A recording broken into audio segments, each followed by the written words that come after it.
Hello एमर्स, आज हम लोग देखेंगे पुनः डाइजेस्टिव सिस्टम के रीकैप को। रीकैप मतलब इससे पहले हम लोगों ने जो जो पढ़ा था उसी को हम रिवाइज कर रहे हैं कि अभी तक हमने डाइजेस्टिव सिस्टम में क्या पढ़ा। तो सर एक ही क्लास हुई डाइजेस्टिव सिस्टम में, अभी रिकैप करने लगे? हाँ, जरूरी है इसलिए कर रहे हैं। तो देखिए, डाइजेस्टिव सिस्टम यानी हम लोगों ने बात किया था कि जो डाइजेस्टिव सिस्टम होता है इसको हम लोग हिंदी में बोलते हैं पाचन तंत्र। यही बोलते हैं, बिल्कुल। यानी ये क्या है? पाचन तंत्र है। सर पाचन तंत्र का काम क्या है? What is the work of digestive system? तो डाइजेस्टिव सिस्टम का काम ये है कि बड़े बड़े बड़े बड़े बड़े बड़े बहुत बड़े मॉलिक्यूल्स को, बहुत बड़े मॉलिक्यूल्स को ये क्या करता है?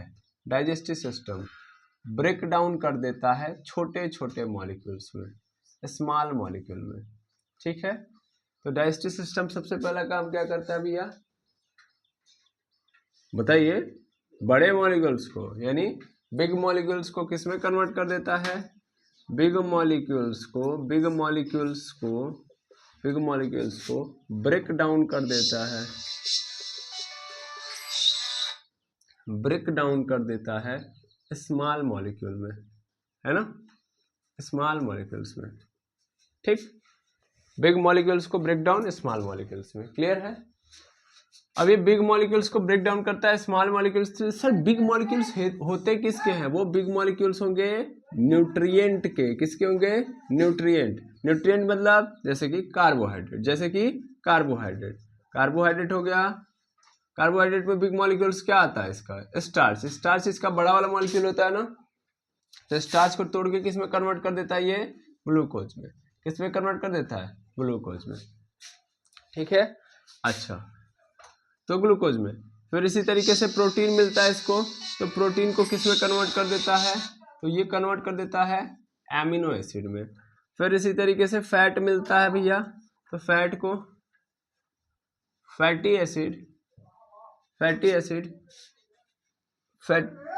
एसिड और क्या बोलते हैं, ग्लिसरॉल के अंदर कन्वर्ट कर देता है।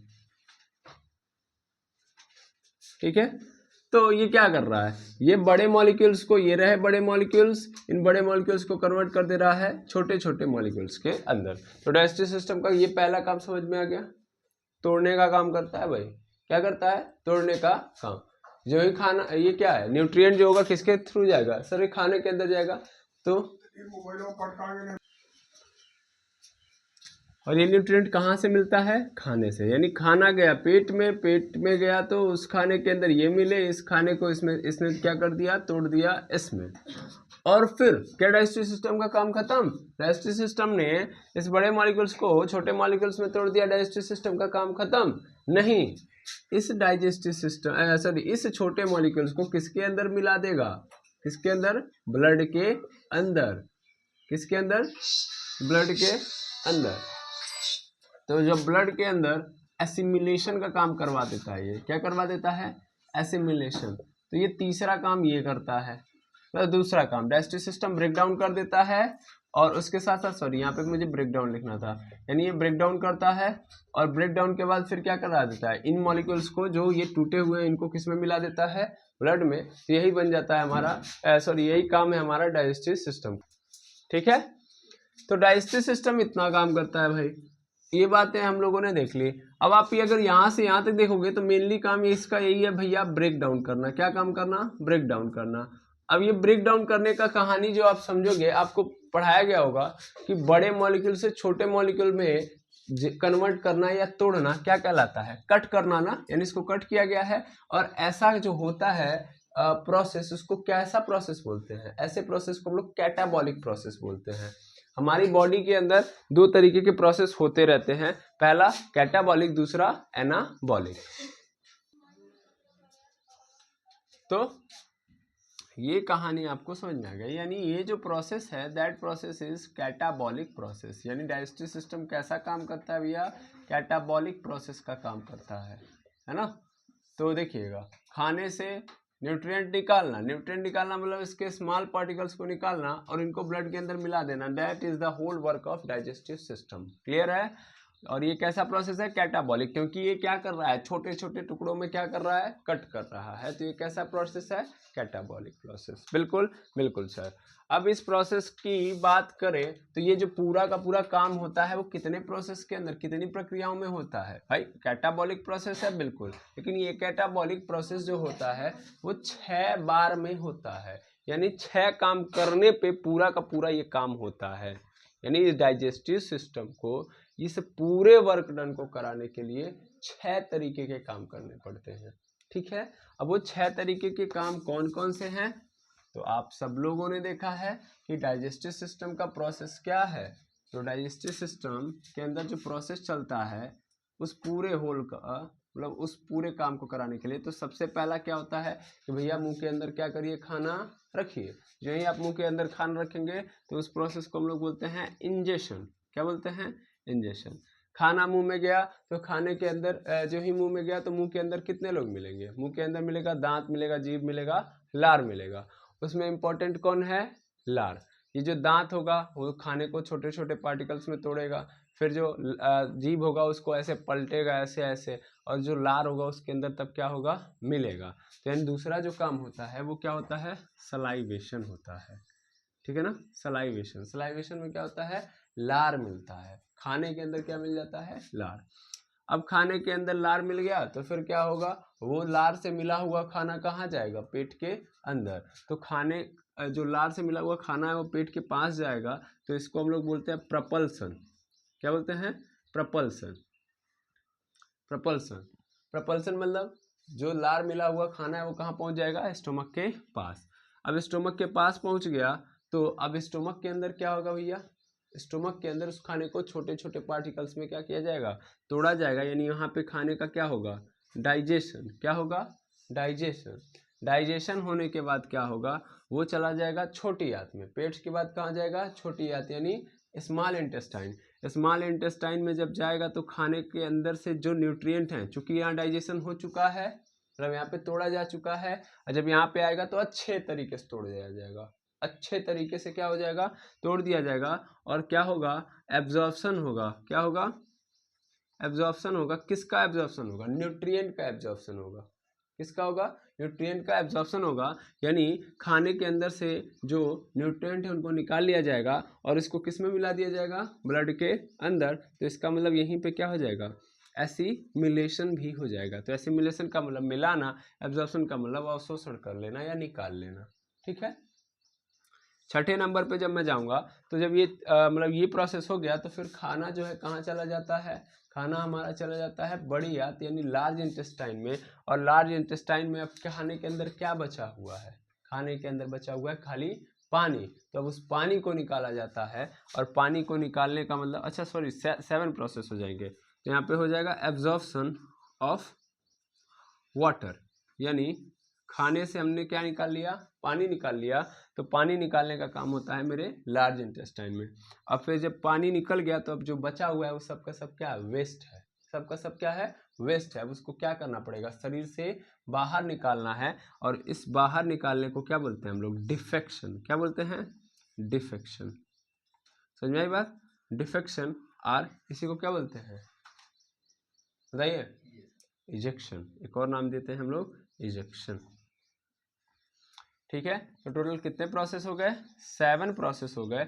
इन 7 प्रोसेस के थ्रू ये पूरा का पूरा जो डाइजेस्टिव सिस्टम होता है होल वर्क कर पाता है। इन डाइजेस्टिव सिस्टम के अंदर ये 7 तरीके के काम हो रहे होते हैं, तब जाके खाना ब्रेक डाउन होता है और ब्लड के अंदर मिलता है। ठीक है।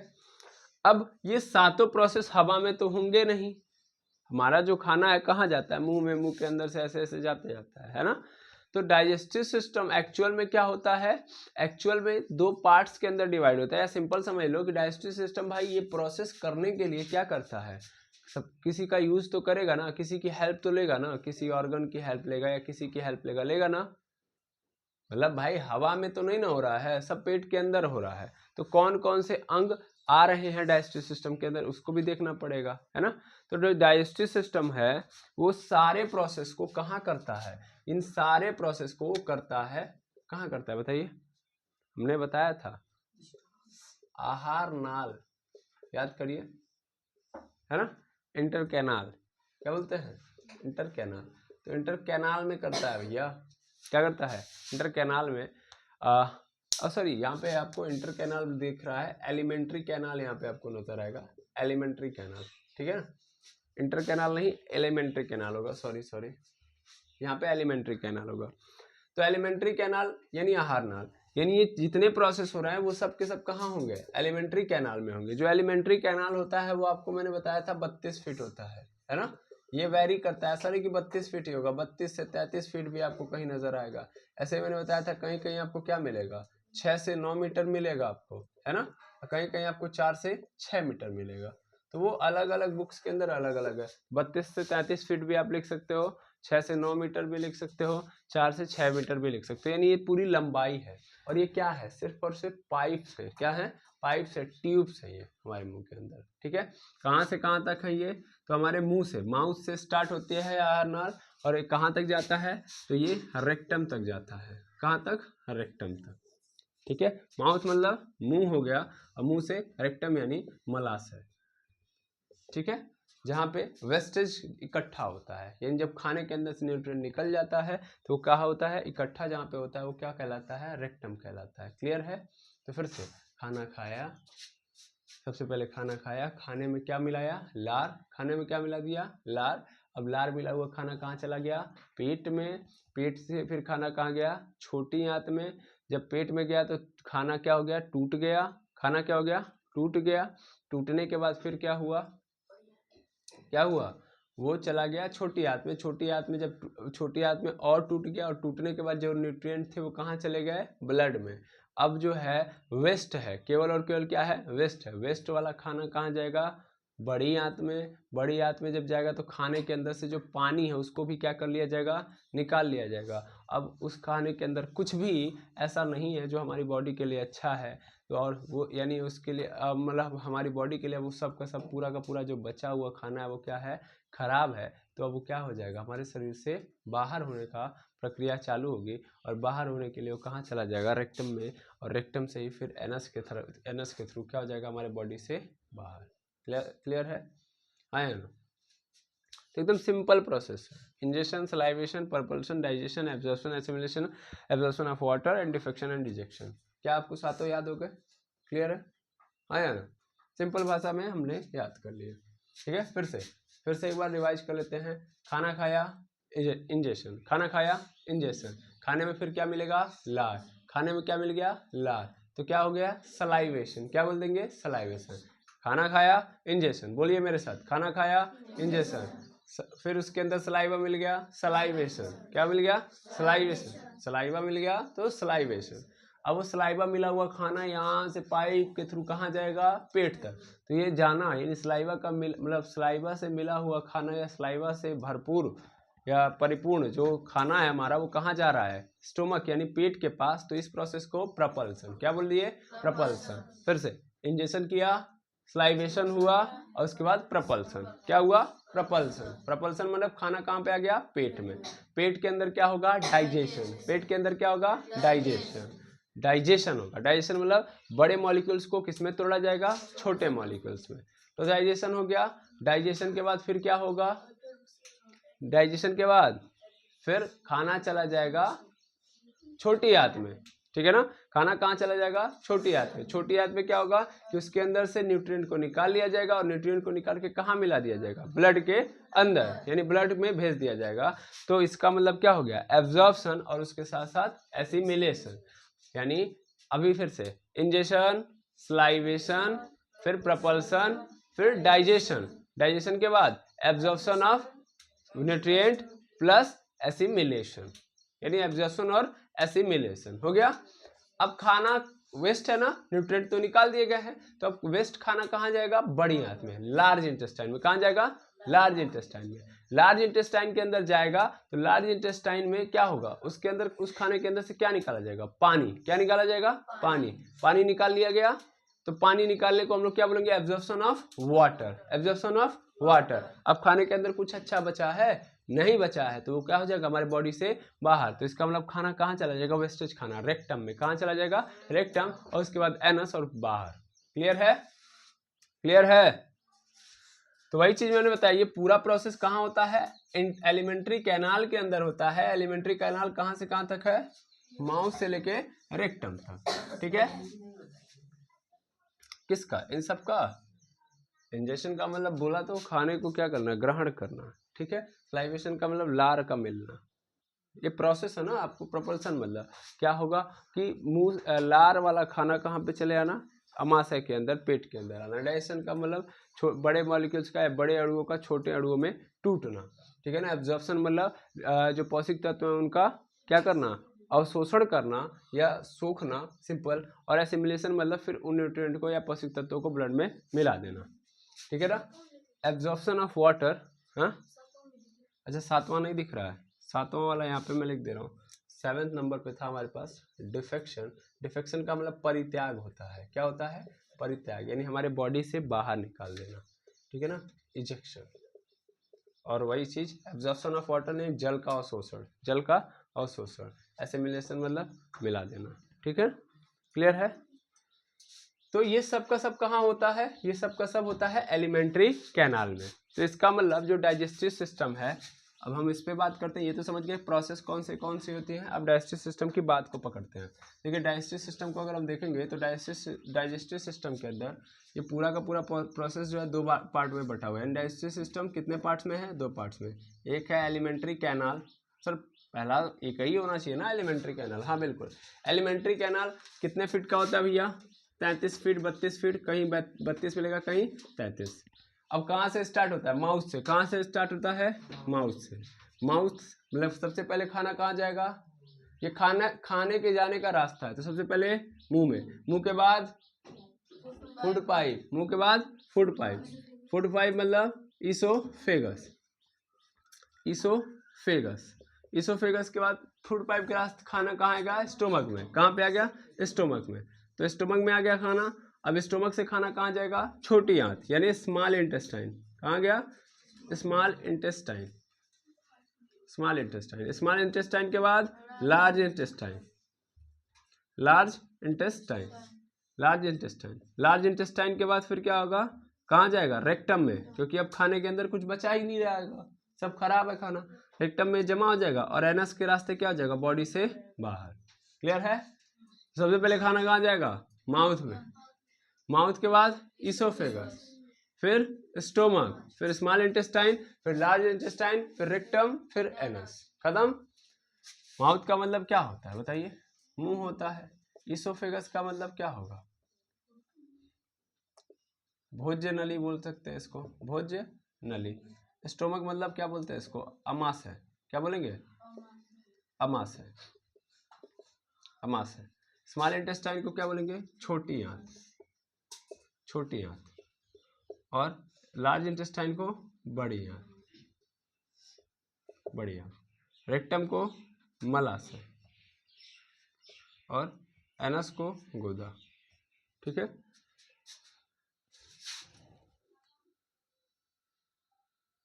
ठीक, नीचे वाला भी दिख रहा है, ठीक है। अब अगर हम बात करें तो ध्यान से सुनेंगे, इनकी अंदर भी देखिए, हमने बोला डाइजेस्टिव सिस्टम 2 पार्ट में है, यानी 2 तरीके से। खाने के लिए सबसे पहले रास्ता बन चुका है, प्रोसेस इन्हीं में होना है, ये सब आपको पता चल रहा होगा। और फिर इसके लिए कुछ हेल्पफुल उनको भी देखेंगे, तो आज नहीं देखेंगे, वो कल देखेंगे, ठीक है ना। अभी हम रिवाइज केवल कर रहे हैं। तो सबसे पहली बात, तो खाने का डाइजेशन कहाँ से स्टार्ट होता है, मुंह से, ठीक है ना। यानी भोजन का पाचन कहाँ से स्टार्ट होता है, स्टार्ट, यानी डाइजेशन स्टार्ट कहाँ से होता है भैया, कोई आपसे पूछ दिया तो बोल देंगे आप, मुंह से होता है, ठीक है, कोई दिक्कत नहीं। अच्छा, उसके बाद आता है हमारे पास, उसके बाद हमारे पास एक और बात है, मुंह के अंदर ही, मुंह के अंदर ही आप याद कर लीजिएगा कि कार्बोहाइड्रेट का पाचन कहाँ से स्टार्ट होता है, यानी कार्बोहाइड्रेट का पाचन कहाँ से स्टार्ट होता है, digestion of carbohydrate start in mouth, start in mouth. यानी कार्बोहाइड्रेट का जो पाचन है वो कहाँ से स्टार्ट हो जाता है, माउथ से। ध्यान देंगे, कार्बोहाइड्रेट का पाचन कहाँ से स्टार्ट हो जाता है, मुंह से। यानी जो ही मुंह के अंदर खाना गया वहीं से कार्बोहाइड्रेट टूटना स्टार्ट। डाइजेशन स्टार्ट कहाँ से होता है, मुंह से। और कार्बोहाइड्रेट भी कहाँ से स्टार्ट होता है टूटना, मुंह से। अच्छा, फिर अगर हम बात करेंगे प्रोटीन कहाँ से स्टार्ट होता है, तो प्रोटीन का डाइजेशन, यानी digestion of protein digestion of protein कहाँ से स्टार्ट होता है? डाइजेशन ऑफ प्रोटीन देखेंगे तो अमाशय से यानी स्टोमक से। ठीक है, अब क्वेश्चन आता है सर फैट का पाचन कहाँ से होता है? तो फैट का पाचन यहाँ से स्टार्ट होता है। इन डाइजेशन ऑफ फैट कहाँ पे होता है? डाइजेशन ऑफ फैट, सिंपल अगर कोई बोल दे कि फैट का डाइजेशन कहाँ होता है, स्टार्ट छोड़िए, फिलहाल में ये देखिए कि डाइजेशन फैट का कहाँ होता है? स्मॉल इंटेस्टाइन में। स्मॉल इंटेस्टाइन तक आते आते सबका सब खत्म। ठीक है, और यहीं पे डाइजेशन भी कंप्लीट, यानी स्मॉल इंटेस्टाइन में डाइजेशन क्या हो गया? कंप्लीट। तो डाइजेशन कंप्लीट कहाँ हुआ? कोई पूछ दिया तो क्या बताओगे? स्मॉल इंटेस्टाइन में। स्टार्ट कहाँ हुआ? माउथ में। स्टार्ट कहाँ हुआ है? माउथ में। और खत्म कहाँ पे हो गया? स्मॉल इंटेस्टाइन में। कार्बोहाइड्रेट का पाचन कहाँ पे हो रहा है? कार्बोहाइड्रेट का पाचन कहाँ हो रहा है? मुंह से स्टार्ट हो जा रहा है। प्रोटीन का डाइजेशन स्टोमक से। ठीक है, और फैट का डाइजेशन स्मॉल इंटेस्टाइन से, और यहीं पे आते आते डाइजेशन क्या हो गया? कंप्लीट। तो यानी माउथ से स्टार्ट होता है डाइजेशन, माउथ से स्टार्ट हुआ और कहाँ पे कंप्लीट हो गया है? स्मॉल इंटेस्टाइन में खाने का पाचन क्या हो गया है? कंप्लीट। ठीक है, यहाँ पे आके क्या हो गया? कंप्लीट। क्लियरली समझ में आ गया कि नहीं आ गया? ठीक है, तो आई होप कहानी आपको समझ में आ गई होगी, है ना? तो अभी अगर आपको कहानी समझ में आ गई है तो इस कहानी को आप रिवाइज करके समझ लीजिए, क्योंकि यही चीज़ें हम लोगों के लिए हेल्पफुल है। कार्बोहाइड्रेट कहाँ पे पाचन स्टार्ट होता है? मुंह में। प्रोटीन का स्टोमक से। फैट का स्मॉल इंटेस्टाइन से। देख रहे हैं ना, जितना बड़ा मॉलिक्यूल्स उतना नीचे जाके पाचन हो रहा है उसका। कार्बोहाइड्रेट मुंह से, प्रोटीन पेट में, और फिर फैट का स्मॉल इंटेस्टाइन। क्लियर है? तो इसको आप लोग क्या कर लेंगे? दिमाग में रख लेंगे, और मिलते हैं नेक्स्ट वीडियो में। Thank you very much अमर्स।